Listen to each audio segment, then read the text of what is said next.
hello viewers কি খবৰ আপোনালোকৰ আশা কৰো আপোনালোক সকলো ভালেই আছে বন্ধু বান্ধৱীসকল ৰং চেনেলত নতুনকৈ সম্প্ৰচাৰিত হ'বলৈ গৈ আছে এখন নতুন ধাৰাবাহিক যাৰ নাম হৈছে অংগীকাৰ আপোনালোকৰ অতিকৈ জনপ্ৰিয় অপৰাজিতা ধাৰাবাহিকখনৰ ঠাইত এই অংগীকাৰ ধাৰাবাহিকখন সম্প্ৰচাৰিত হ'ব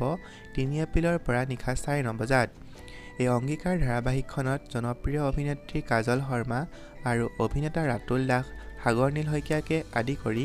বহুতো নপুৰণি অভিনেতা অভিনেত্ৰীক আপোনালোকে একেলগে এই অংগীকাৰ ধাৰাবাহিকখনত দেখিবলৈ পাব বন্ধু বান্ধৱীসকল আপোনালোকে যেনেদৰে অপৰাজিতা ধাৰাবাহিকখন মৰমেৰে আকোৱালি লৈছিল ঠিক তেনেদৰে এই অংগীকাৰ ধাৰাবাহিকখনো মৰমেৰে আদৰি লয় তাৰে আশা ৰাখিলো আপোনালোকে কোনে কোনে বাৰু এই অংগীকাৰ ধাৰাবাহিকখন চাবলৈ আগ্ৰহী হৈ আছে জনাবচোন আজিলৈ ভিডিঅ'টো ইমানেই আছিল ধন্যবাদ